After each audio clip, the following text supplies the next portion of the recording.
You have just seen one of the best goals ever scored here at Providence Park.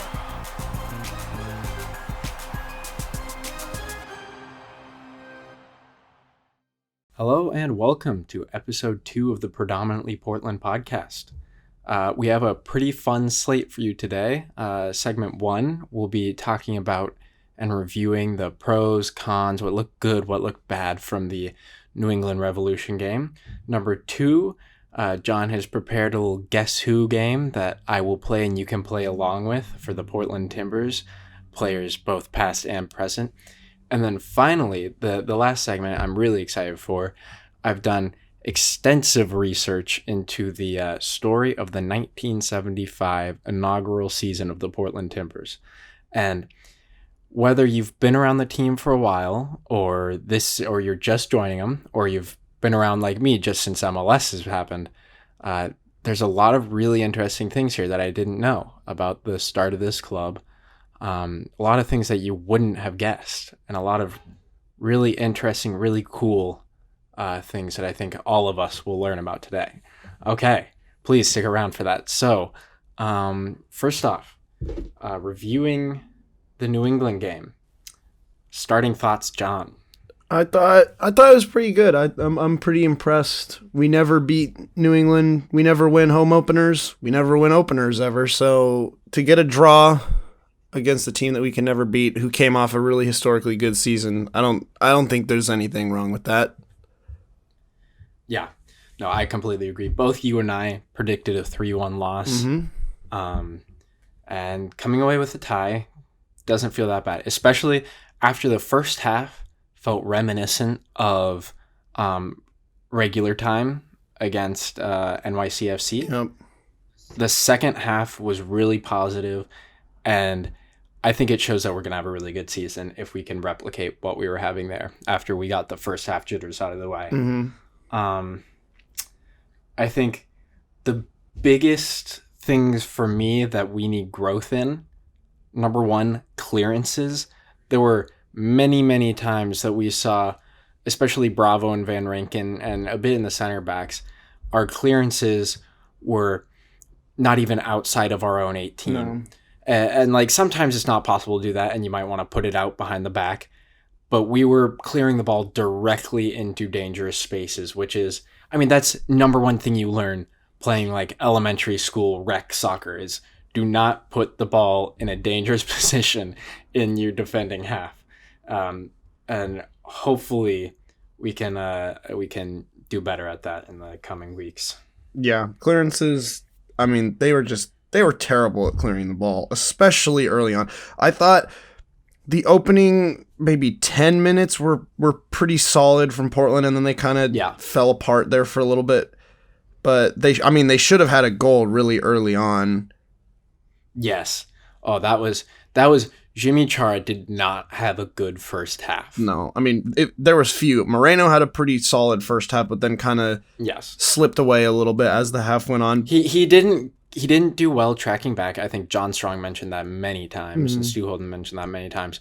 But when he was playing in the attacking half, he was really positive, breaking lines, finding space, and eventually we saw in the second half that he created a goal. He created a brilliant goal.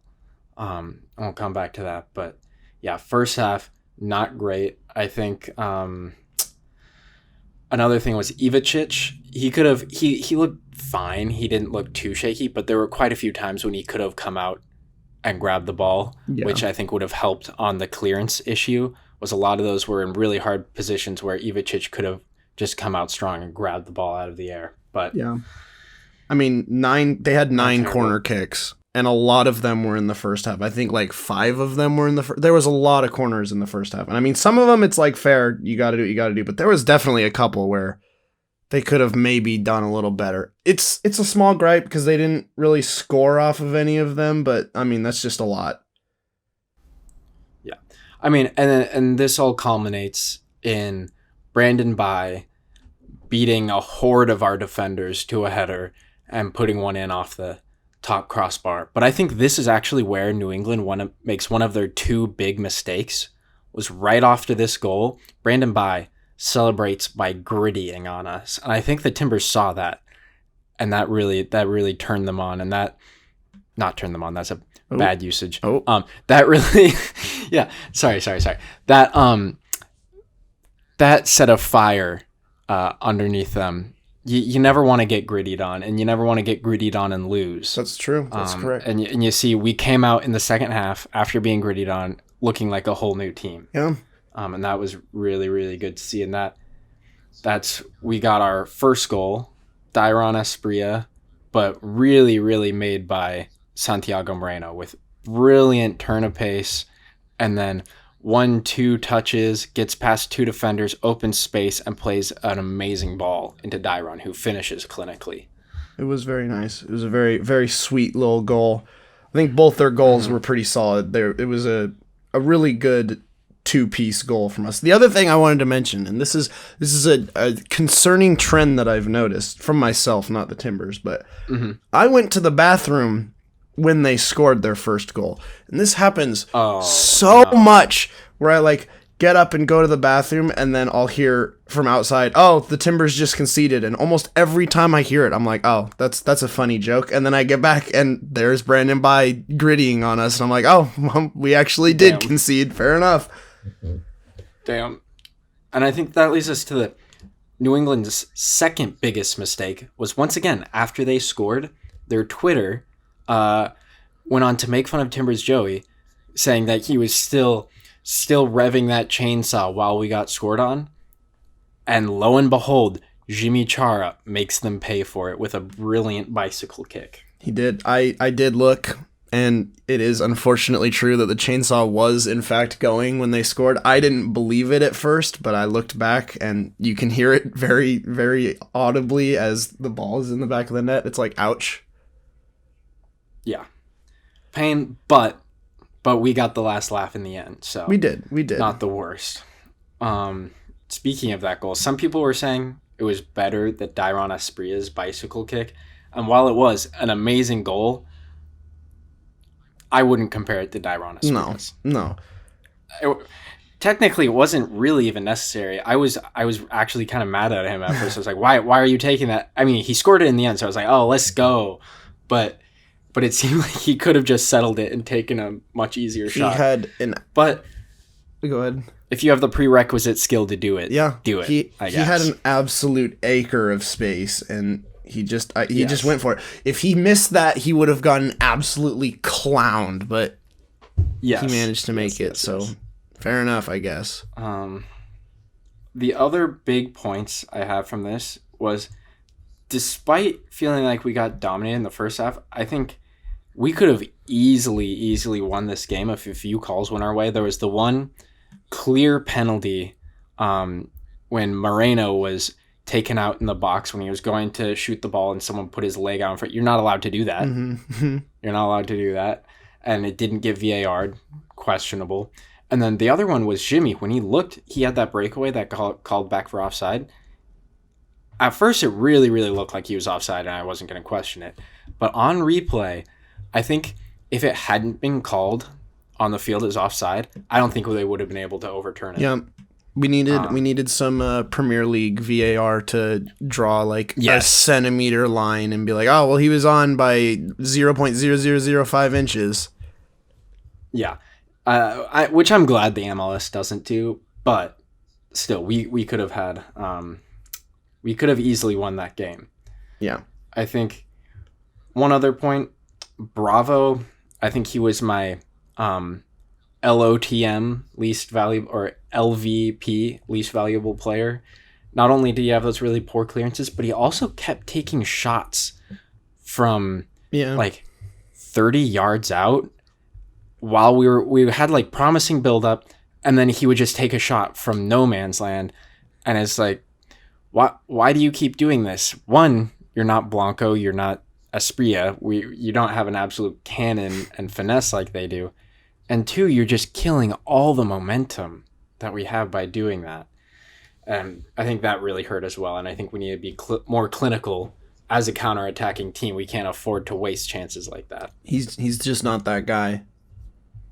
He's not that No. guy, pal. No. I don't remember who it was against, but I remember he's taken a call. He does that more than he should, but he took one, and I don't remember when it was, but it almost went in. And ever since then, he's gotten this confidence, like, oh, I'm gonna shoot it, and it's like, no, don't do that, like, please don't. And he does it every time.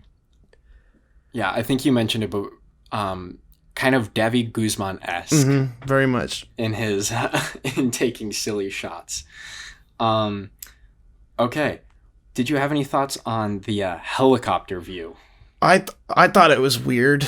It's as you had said earlier to me. It's fine for pregame, but it's just kind of weird when they look like little dots. Yeah, no, it's a view that you really can't tell what's going on, and I heard from someone who was there that there were like 3 or 4 different helicopters. Maybe they were being used for like promotional purposes for the rest of the season. But on the broadcast, it was just confusing and you couldn't tell what was going on. Not a big fan here. But I think that pretty much sums up the game. I think it'll lead into a good season for us. But John, so you have a guessing game for us? I do, but just one more thing before we go into that. I think there's one thing. The one thing I'm going to be interested on is how Tuiloma and McGraw match up against Carlos Vela and LAFC, because Carlos Vela's coming off of MLS Player of the Week and he got a hat trick, but a bit controversial about the hat trick. But still, LAFC looks pretty damn solid, so it's going to be a tough one. And I think if we can get a result from that, we're going to be in for a really good season. Yeah, I think New England is a far better team than LAFC, despite MGM bet all the bookmakers saying that LAFC is the favorite to win, as they do every year, and as LAFC fails to do every year. I think Vela's hat trick bit Mickey Mouse. The first was a penalty that he didn't earn. The second was offside, and they didn't really review it because they didn't have a great camera angle. Kind of suspicious. And the third was a fine goal. It is what it is. So, on other days, that could have been a 1-goal performance from Vela. I think that was more a game not showing how good Vela or LAFC is, but more how much Colorado has fallen off due to their off-season. Yeah. And who all they've lost. Yeah, poor Colorado. So I would be much more scared of this New England team than LAFC. I agree. The only other thing I have to say from this week of games is that it's fun to realize that Charlotte is not the worst expansion team in the MLS. No, Cincinnati still has they've claimed their wooden spoon, and they are gonna keep it. Oh my! They're gonna keep it as long as they can. 5-0 against Austin. I mean, can we really make fun? We got smacked by Austin last year, but at least we didn't get beat 5-0. Beat them on decision day, though. That is true. That's true. I mean, good God, Cincinnati's terrible. Dude, I'd be excited to see what the Cincinnati-Charlotte game looks like. They play on March 26th, so it's coming up. Okay. So.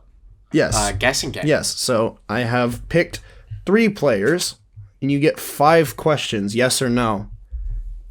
Yes, I feel like 5 is a good number. Okay. We'll tweak it if it's too easy, but 5 questions or too hard, and then you got to guess, and I will tell you if you're right or not.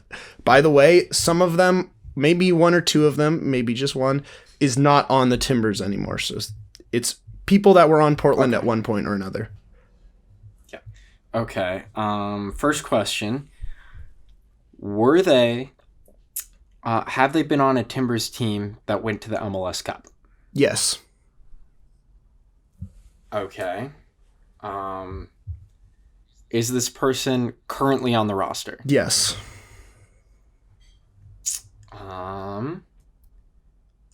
Midfield? No. No. Okay. That's 3 questions. Are they South American? They are not. They are not South American, and they're not midfield, and they're on the current roster. So I have 1 more question, and then I get my guess? Yep. Is that how that works? That is how that works. Okay. So I have 1 more question. Are they... do they play in the attack? Yes, they do. Okay, so if it's not a South American, they play in the attack, and they're on the current team. That leaves there's let's see, Niasgoda. There's Justin Rasmussen, who's new, but he's a defender. Most people would say he's a defender, so probably not. Yeah, I'm gonna go Niasgoda. It is Marvin Loria.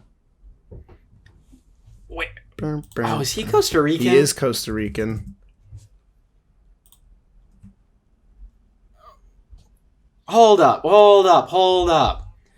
The Timbers.com, they list him as a midfielder. Just gonna put that out there. I was gonna say he's a winger, but he also kind of is like a midfield wing, like a right mid. So I was like, Okay, well, he's a midfielder in my book. I would have gotten that all day. Sure. Okay, John. Mm-hmm. Sorry, we just had a bit of connection issue. Player number 2. Let's see. How am I going to narrow this down? First question. Are they from South America? They are. I'm going to start with that this time. They are. Mm-hmm. Okay, that doesn't narrow it down. No. I'm gonna go geography based on this one. Oh, God. Is the country that they're from? You might need to look up the South America. I am. Map. My geography is terrible. Okay. Does their country border the Pacific? No. No. Okay, so it can't be Achara because it's not Colombian. Can't be. Oh fuck. Argentina doesn't quite. Oh, I thought that. So it could be Argentine, which we have quite a few of. Can't be Peruvian. I would hope that you wouldn't do a Peruvian player. Nope. Not on the team anymore. Oh, so this is a person currently on the team. Whoops. Okay. Yeah. Whoops. My bad. Well, I guess that's my question. No. That's not my question 3. That doesn't count. No, it doesn't. Okay. So they are currently on the team. And, okay. Are they from Argentina? No. Okay. So they're on the current roster. And they're not from Argentina, but they're South American. And their country does not border the Pacific. Correct. So that leaves, like, Uruguay, Brazil, French Guiana, Suriname, Guyana, Venezuela. Do we have? Who do we have? It's not. So it's not. So I've asked 4 things. Yes. You asked South Yeah, America. You asked the ocean question. Pacific. Yeah. Okay. Are they?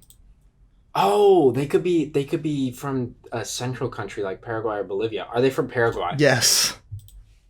Christian Paredes. Yes, I thought you were just gonna miss it. I was like, oh my god, there's one country he hasn't named.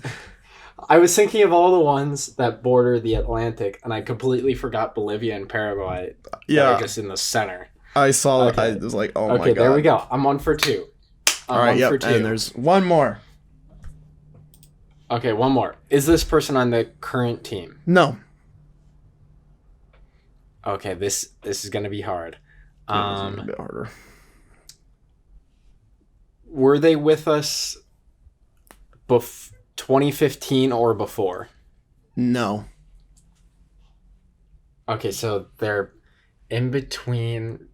So between 2016 and gone by 2021. Okay. Ooh, I have an idea for who this could be. Are they Argentine? No. Oh, damn it. Okay, that was a stupid question. Are they from the Americas? Yes. Fuck. Okay. So that's 3 questions. I think that was 4, wasn't it? What? You asked if they weren't on the team anymore. Oh, damn. aren't on the team anymore from 2016 on. From That's Argentina, 4 from the questions. Americas. Yeah, that is 4. You've got one more. From the Americas. Okay. Are they from South America? Nope. Oh, okay. That's good, actually. I'll take that. So they could be Central American, or they could be from North America. So that could be Zarek Valentin. Could be someone like Guzman. Because I'm going to go with Zarek Valentin. Like the man. You got the right country, but it's not the right player. I pulled up Steve Clark. Rest in peace. No! May he rest in peace. Oh, no, I should have gotten that. Damn it. That Argentine question was stupid. I was Did you think thinking you were Valeri? going with Brian Fernandez. Oh. No, I thought Brian Fernandez. I kind of forgot For he was sure. from Argentina. Yeah, he is, right? I think so. Yeah, he totally is. So this leads us into he is Argentine, by the way.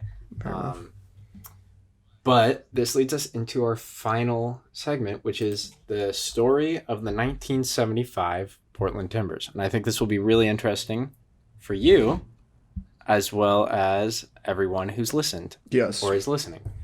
So, how much do you know about the Timbers from 1975? Well, I know my aunt went to a game once, but I think that's it. I don't even know if that was 75. It was sometime, but seeing as though I was not alive for there, not very much. Okay, so let's start this off. For some backstory, Portland hadn't had a successful sports team. They had teams like the Portland Beavers were their longest lived team. They started in like 1901, but that was just a minor league baseball team. The Blazers had arrived in the beginning in the 1970s, but they wouldn't have a winning season until 1976. And there had been countless failed franchises like the Rosebuds, the Fuji, and the Buckaroos that you probably haven't even heard of. They were that bad. All these people, even the Beavers, would eventually move out of Portland, though that was because the Timbers kicked them out when the Timbers moved to MLS. But needless to say, Portland had been somewhat of a dead zone for professional sports. And some of that is due to the geography of the United States. And some of that is due to bigger teams like in Seattle taking all the clout in the area. Frick Seattle. So this brings us to 1975, and this is the inaugural season for the Timbers as they come into the NASL. They come in alongside Chicago, Hartford, San Antonio, and a name you might recognize because they're still around, the Tampa Bay Rowdies. And this kind of shows that NASL was a growing league, but it had a lot of turnover. A lot of teams came in, and a lot of teams failed and left. It was kind of a hard time to be an up-and-coming team in the league. Okay, so the Timbers' very first game. Can you guess who it's against? I'm gonna go with. Are they a West Coast team or East Coast team?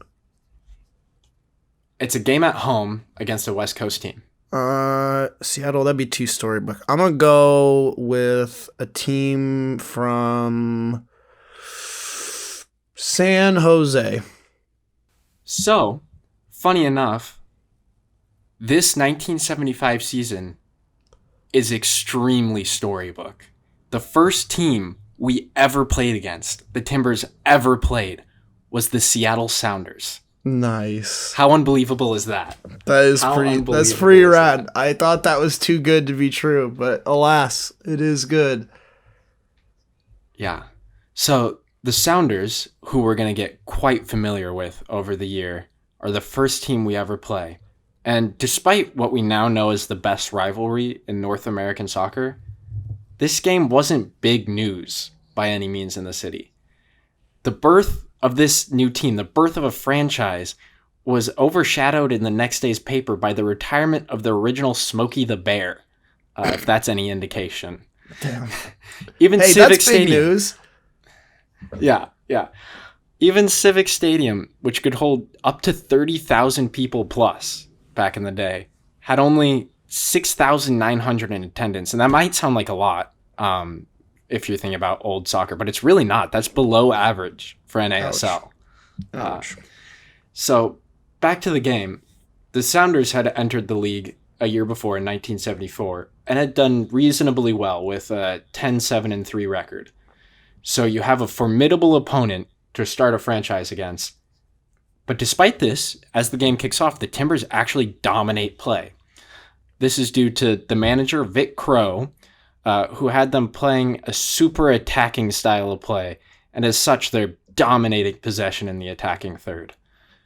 But, as tends to happen, this allows for counterattacks. Seattle gets a penalty in the second half that is converted by their assistant coach. Which is the sort of thing that happens in NASL. Their assistant coach, Jim Gabriel, is also one of their better players. And you're actually going to want to remember this guy for later. To this point, on the penalty that he converts, once again, if this is any show of how much Portland knows or cares about soccer, the Oregonian would go on to explain the rules of the sport for the presumably inexperienced Portlanders. In the actual newspaper, they would explain how it works. You know what? I feel like people could benefit from that today. Like, just put in like an offside rule on every MLS game. This is how offside works. This is how it works, and then you'd never have to ask again. Yeah. Funny enough, though, the Oregonian probably should have explained the rules to Timbers captain Brian Godfrey, because he also complained after the match that the penalty should have been retaken since the Portland keeper moved early. He moved off his line too early, which, if you know anything about the sport, if the penalty's made, they're not going to retake it because the keeper moved early. It's kind of a big brain play, honestly. If you know it's going the other way, just move early. Yeah. So the game continued with the Timbers still dominating, but they could never find the equalizer, and we lost our very first game ever, 1-0 to the Sounders. Pain. Nothing has changed. I'm kidding. Yeah. But we own Seattle. No, it would be a bit too storybook, maybe, if we want to. Yeah, it would be. Or actually, maybe it's more storybook, because the hero never wins in the beginning. We had to climb up. That was the low point. We had to grind our way back up. So back to the captain, Brian Godfrey. Although he did say that dumb thing after the match, he did say something quite smart. He was quoted, "I'll tell you one thing. If we play like that for the rest of the year, we won't lose many more." And boy, was he right.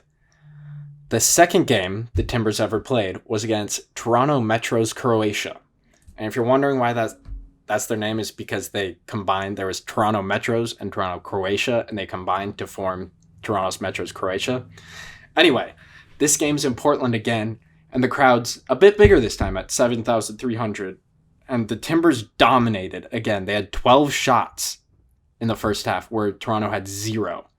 And this finally paid off in the 34th minute when striker Jimmy Kelly took a shot from 25 yards out, and the keeper parried it right to Peter With for the Timbers' first ever goal. And this guy, Peter With, he's really, really important to the story of this 1975 Timbers. Like a majority of the team, he was from England.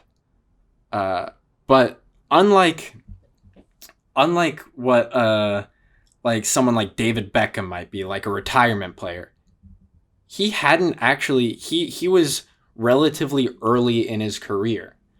Before coming to the Timbers, he had been playing for relative nobodies. The only big team by today's standards, was he had played for Wolverhampton, but it wasn't while they were any sort of powerhouse, or probably even in the Premier League. However, after just one season with the Timbers, he would go on to play for Birmingham, Nottingham Forest, and Newcastle, all those teams in the top flight, and he would score 82 goals over 5 years. Legend. But this was actually, believe it or not, far from the peak of his career. In 1980, he would move to Aston Villa, or Villa. Wow, they are not a Spanish club. I don't know why I said Aston Villa, I always say Aston Villa. I have no So clue. do I. I do too. It's just a force of habit to see the 'Cause it double David L and Villa. pronounce it like a Y. Yeah. So he moved to Aston Villa in 1980, where he would score 74 goals in 182 appearances. But his true peak was in 1982. If you don't remember how big Aston Villa was back then, I said it again. In 1982, they made it to the European Cup final, which was essentially what the Champions League is now, against Bayern Munich. Peter With scored the singular goal in that game to win it. And not only did they win that game with Peter With, also in 1982, in the European Super Cup, they played the previous European Cup winners in Barcelona and beat them as well. After this amazing year, he would play for the 1982 English World Cup team. So Peter With, not a name to forget. This is big player.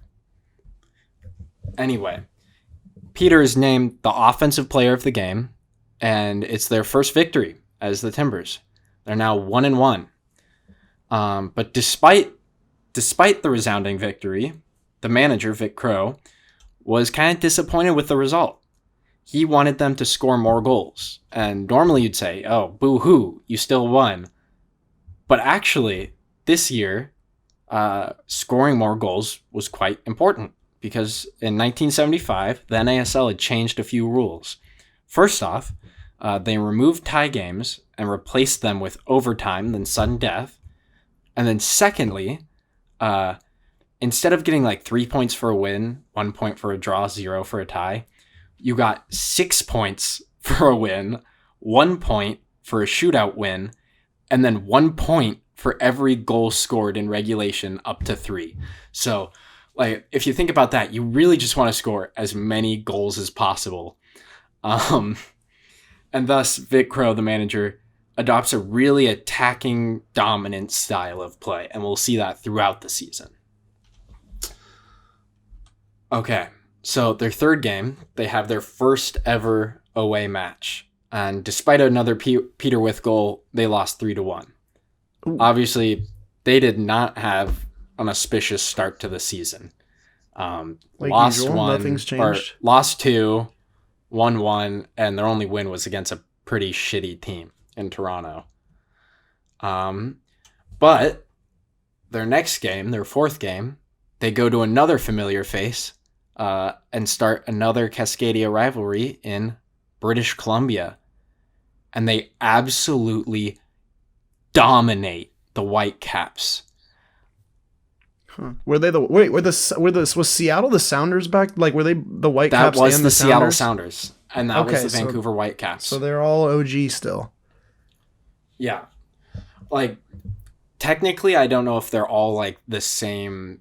They're not owned by the same people, right? And they obviously, didn't exist for a while, and then they do exist now, and they're different franchises under the same moniker, but it remains the same.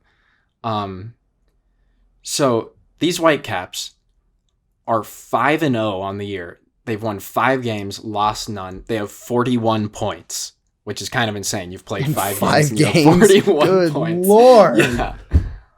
Yeah. So the Timbers put together their most complete performance to date. Barry Powell and Anthony Betts both score.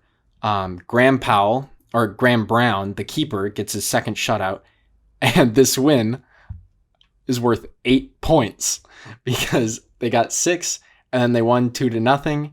So that's 8 points for one game. Absolutely crazy. For points, did you say they lose points if they concede? No, it's just if you score. So if you won a game 3-0, you get 9 points. Yes, but you can't get 10 points because it's only up to 3 in a game. But yeah, you can get 3 points in a game, or you can get 9 points in a game, which is just crazy. So this game against the Whitecaps began a 4-game win streak, and over this period, interest steadily grew. You see the attendance go up and up over this time. It started with a win against the Dallas Tornado, where 3 different Timbers put 3 goals past the second team All-NESL keeper. You might recognize the name Ken Cooper. Ken Cooper Sr. to be exact. Look at that. The father of Kenny Cooper, who we all know scored the first ever Timbers goal in MLS history. So a little fun fact there. And then the streak was capped off by an overtime win against the Whitecaps, again, at home, in front of 11,000 fans. So interest is growing as we become a better and better team. Massive. Biggest club in North America. Yep. And their next game takes them across the country to New York, where they played against a man by the name of Edson Arantes do Nascimento. I don't know if I pronounced that right, but you might know him better as Pele. 1975 Portland Timbers play Pele. Absolutely insane. How'd they do? Well, the Timbers dedicated midfielder Tommy McLaren to man mark Pele, which, I mean, if you're gonna stop someone, you gotta stop him. And in the 61st minute, the Cosmos forward Luis de la Fuente hit a shot off the post, and Pele, being Pele, cleaned up the rebound. However, Peter With, being Peter With, scores as well, already his 10th goal of the season. So it's 1-1 against a team that has Pele. And in the 70th minute, Brian Godfrey put the Timbers back on top with a shot just blasted above the Cosmos keeper. The Timbers beat Pele. What the hell? The Portland Timbers are we the greatest team of all time? Absolutely. Bigger than Pele. Yeah. And just after that, their next game is another date with the Sounders at home again. And this is where you see Portland really, really take to soccer. 27,000 people show up for this game. It's the first sellout in Portland in 10 years of any sport. And it's the highest attended soccer match in the U.S. that didn't have Pele in it. Okay. So, early in the game, Seattle dominates and capitalizes on errant passes from the Timbers. And you really see the birth of the rivalry in this game. Because there were times when tempers flared, like with Jim Gabriel, if you remember him, he's the assistant coach who scored the goal against the Timbers in the first game. Right. He was playing absolutely bruising football. He was taking players out, bruising them, trying to break legs. Him and Godfrey, our captain, got into it multiple occasions. One time with Gabriel grabbing Godfrey and like pulling him to the ground. And only minutes later, Godfrey was at it again. Or no, sorry. Gabriel, the Sounders player, who was absolutely bruising people, was at it again. And he straight up, let me quote this from the news article so I get it right. Gabriel, seemingly upset when Ray Martin tried to go around him, decked Martin with a right cross to the mouth. Martin was down for a few minutes, but the gritty defender wiped the blood off and went back to work. What the hell? Did he not get ejected for that? So I think not only did he not get ejected, he didn't get a yellow card for this. Oh. And I think this is the birth of the rivalry. If there's one moment that we can point to, it's a player who the Timbers fans hate, straight up right hook to the mouth of a Timbers player, not even getting a yellow card. What the hell? Okay, now back to the game. On a quarter in the 32nd, Seattle takes the lead and deflates Portland. Or at least that's what the fans think. Because the team immediately seems to kick things into gear. And Peter With, just 3 minutes later, scores in the 35th. And this elicits pandemonium until he gets another in the 52nd. Peter With is absolutely massive. He had 3 braces across the season. Of course, he didn't get a hat trick. We all know that.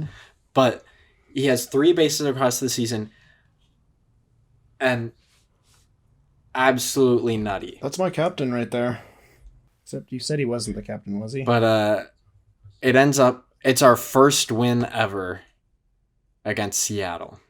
And it feels good. And I think this is the game that turns Portland into a place where soccer can thrive. But just a few weeks later, the Timbers would have to face the Sounders again. And might I say, during this period, the Timbers have absolutely crushed opponents. And they have a good lead in the Western Division. So the Timbers, now going to Seattle for their first ever game in Seattle, they have a chance to clinch the Western Division championship with a win over Seattle in Seattle. Peter With, being Peter With, strikes first in the 21st minute. But Seattle, being Seattle, comes back and scores 2 goals from throw-ins. Oh. And, that just feels bad. That feels bad. They weren't, obviously directly thrown into the net because you can't do that. But it was almost directly from throw-ins. Seattle comes back, and that hurts. Yeah, that does. And just when everything seems like it's going to die, we're down 2-1, and it's in stoppage time, Timbers midfielder Barry Powell equalizes it to send it to golden goal overtime. Come on. Absolutely nutty.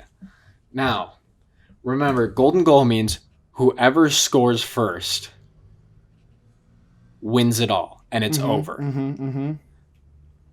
So, 2 minutes into overtime, Seattle sinks the Timbers' hopes.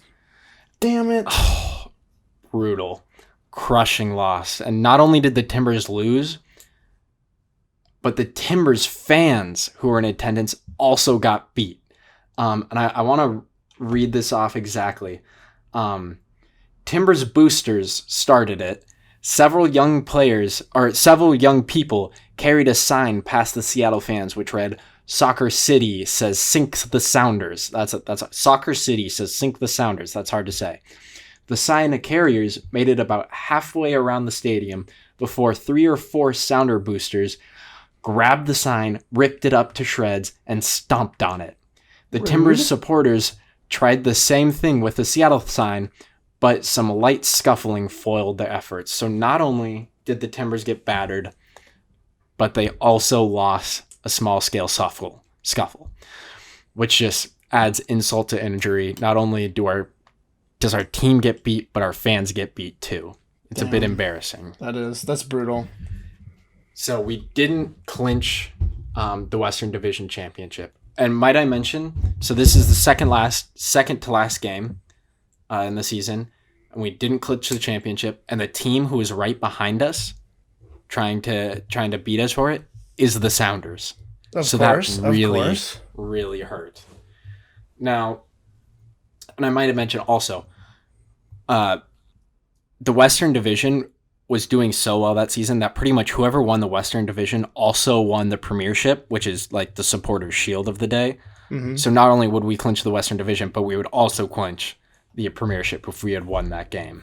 Got you. But it was not to be. So, our last game to clinch the title, we go down to Los Angeles. But once again, as if it's a bad omen, the Timbers are overshadowed on the front page as Smokey the Bear is no longer retiring and he's to stay in the zoo. He doesn't get to retire. Let's go. No, being overshadowed by Smokey the Bear is never a good sign. No, let's go, Smokey. He would go on to die the next year in captivity. Are you serious? 1976, yes. No. Yeah.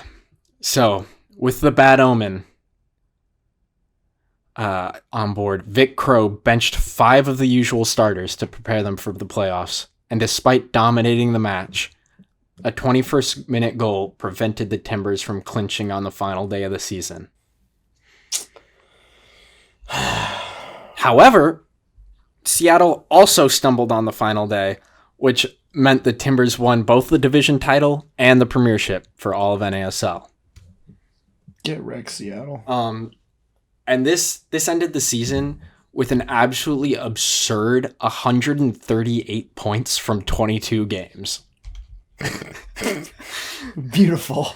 That's how it should be now. They need to bring these rules back. Yeah. Oh my God. 138 points. Absolutely insane. The next closest team, actually, Tampa Bay was fairly close in the end. They had 133 or 135. Sorry. We had 138. We had 138. They had 135. Ooh. But they couldn't have taken it from us in the final day. They won on the final day to get to that point. Okay. So now this leads us to the playoffs. And they're arranged in a kind of weird way where the top 8 teams from the NASL make it, regardless of division, but the best team doesn't get to play the worst team. What? It's weird. Why? I wasn't able to find exactly how they were sorted. It seems like it was almost randomized. When looking at the bracket, there is very little rhyme or reason to it. But it did set up the team we got to play in the first round, the team that got second in the Western Division, the Seattle Sounders. Of course. Because this is Storybook. Of course it's Storybook. It is. It's the Timbers. Now, because we had more points, the game was to be held in Portland. So on August 12th, 1975, the Timbers play the Sounders in front of 31,523 fans, an NASL playoff record. And sold out. More than the Timbers have gotten in who knows how long at home. I mean, we just can't, the stadium can't accommodate that anymore. But, so this is absolutely massive game, and soccer has truly taken over Portland. So, the Timbers are absolutely, I think you've heard me say this before, but the Timbers are absolutely dominating in the first half. They have 13 shots on goal in the first half. 13 shots on goal, not just shots on goal in the first half. Seattle only had 12 shots in the entire game. Not shots on goal, 12 shots in the entire game. They only had 3 on goal. Nice. But that doesn't stop them. Because Seattle scores first, 49th minute in the first half on the courtesy of John Rollins. And after being dominated and doing a little snatch and grab, they turn and form a low block and just sit in and defend. And it's not looking good. Rats. Until Barry Powell in the 71st minute breaks the ice with a 6-yard header and ties up the game. Absolute pandemonium. And you can find this game on YouTube if you want to watch it. The whole thing is on YouTube. It's great. And with just over a minute left, we get another chance. And it's stopped. And it's tied. And we're going into golden goal overtime, despite our dominance. Portland, I'll give you the shots for regular time. Portland had 38 shots, 28 on goal, to Seattle's 12, 3 on goal for that regulation period. 38 shots, 28 on goal. Absolutely insane. That is insane.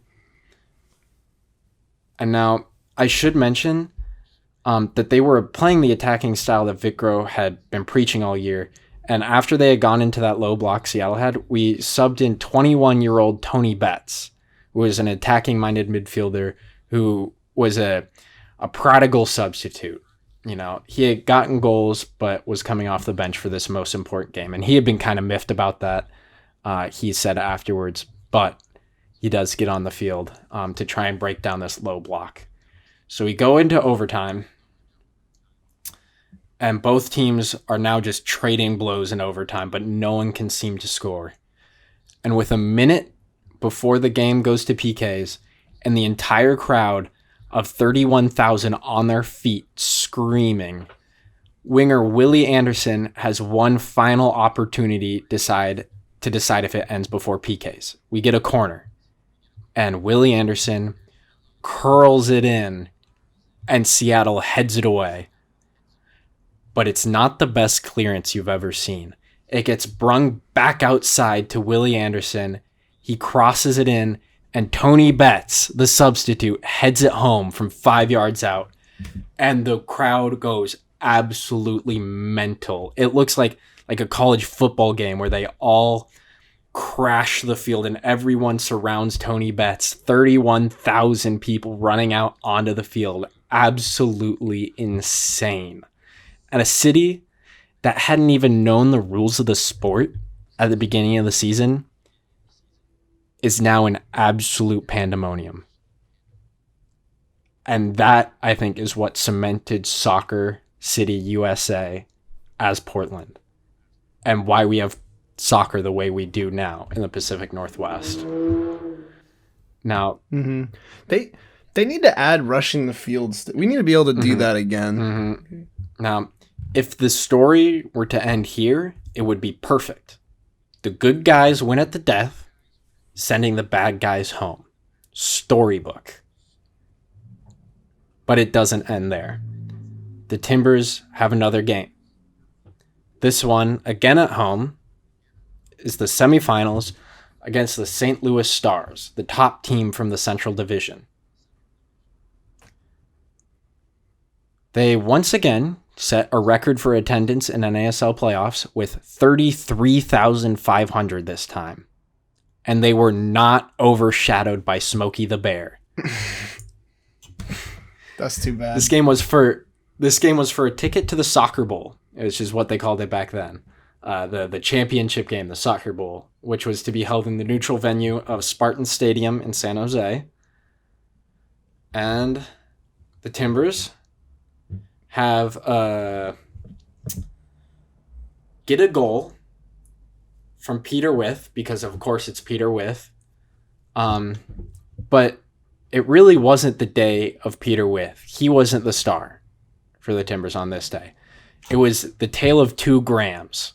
First off, the Timbers keeper, Graham Powell, who had made two brilliant acrobatic saves, 11 saves in total, and the Timbers defender, Graham Day.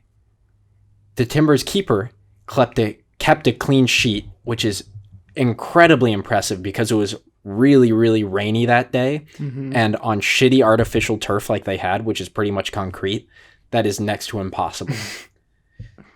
And Graham Day, defender, who also worked to keep that clean sheet, was the one who sent in the ball to Peter With in the 56 for his 17th goal of the season.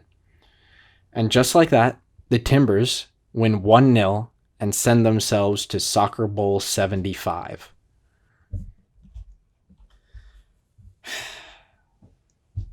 So, the Timbers are going to the championship. And we're playing against another team in their inaugural season, the Tampa Bay Rowdies. They're the top team from the East and the second in the NASL. They had the same record as us, 16 wins and 6 losses, but they had 3 less points because they had less goals. Now, first, let's intro the important players from Tampa Bay. First off, on a team full of people from the United Kingdom, just like ours, the most important players are both from the Caribbean. Yet they're two very opposite players. First is Arsène Auguste, who's from Port-au-Prince, Haiti. And despite featuring in the Haitian national team, he had very little club success and had been a sub for the majority of his time with the Rowdies. The second is Clyde Best. And if you're a Timbers fan from the 70s, you instantly recognize the name. Because this Bermudan, before going to the Rowdies, had 47 goals in 186 appearances for West Ham.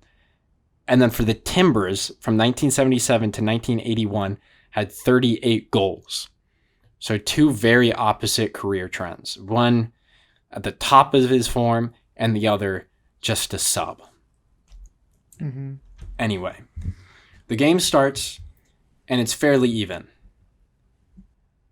However, in the 66th minute, Arsene August, the no-name, the sub, struck first by putting the ball in the back of the net. And now the Timbers are down 1-0.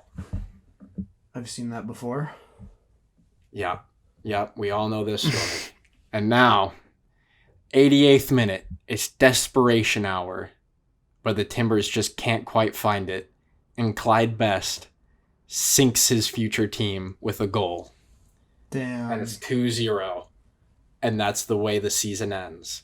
Tough. And after that, Vic Crow, the manager, and Peter With leave after just one season. Oof.